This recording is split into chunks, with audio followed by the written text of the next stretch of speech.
Voilà une version qui date presque de Nefertiti, mais qu'elle est belle. C'est sous la direction de Tullio Serafin.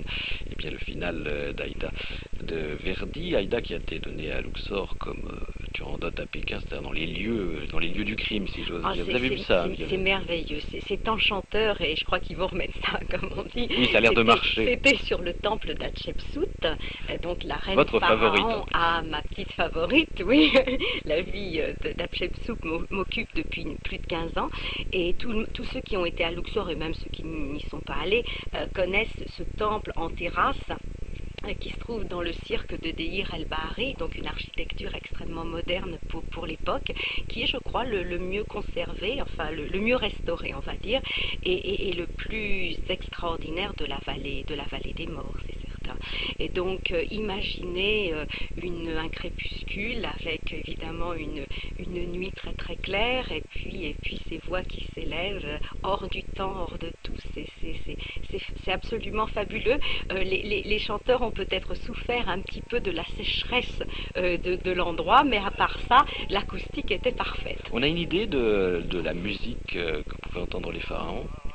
Oh, on a une idée, une vague idée, c'est un petit peu comme le mélange de cuisine dont nous parlait tout à l'heure notre ami, c'est-à-dire qu'on va dire que c'est un mélange de musique aujourd'hui actuelle libanaise et grecque. Voilà, c'est-à-dire une utilisation des crotales, c'est-à-dire sorte de castagnettes, de luth, des petites harpes, donc quelque chose qui est très proche de la musique orientale d'aujourd'hui, avec évidemment des thèmes très très très basiques.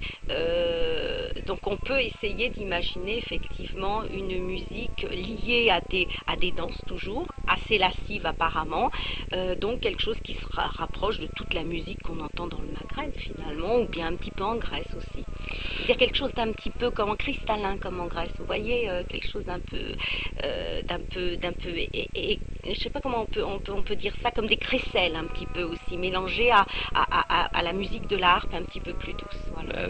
J'ai peut-être pas envie, c'est comme la cuisine décrite par Philippe Couder, on n'a peut-être pas envie de goûter ça vous tente finalement. Pas ça me Ah, c'est dommage. Alors je préférais que vous me signaliez un prochain concert. Vous en donnez quoi, une trentaine par an?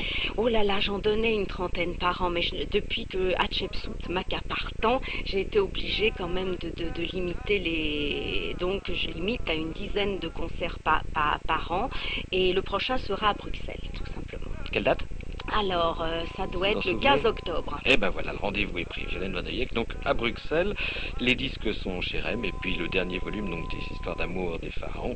Le tome 2 vient de paraître chez Michel Lafon, et puis nous écoutons un peu de chant soufi du Caire. C'est une musique beaucoup plus récente là. Mais qui ressemble à l'ancienne. Voilà, qui nous donne une petite idée.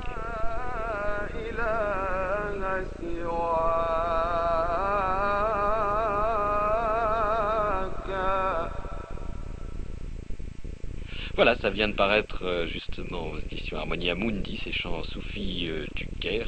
Pour vous, Violaine Van Eyck, merci d'être venue, merci Paul Andreu, merci Philippe Couder. On se retrouve jeudi prochain pour d'autres plaisirs de la table. Et puis, cette émission a été préparée comme chaque jour par Ariane Chanteloup, réalisée par Claire Lagarde.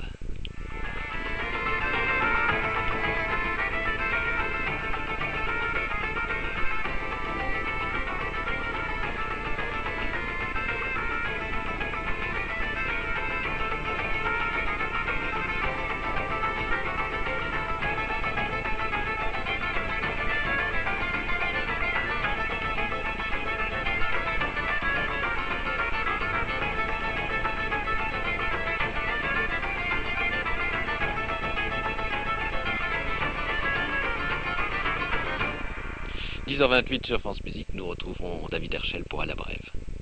Jacques Robotier, parmi les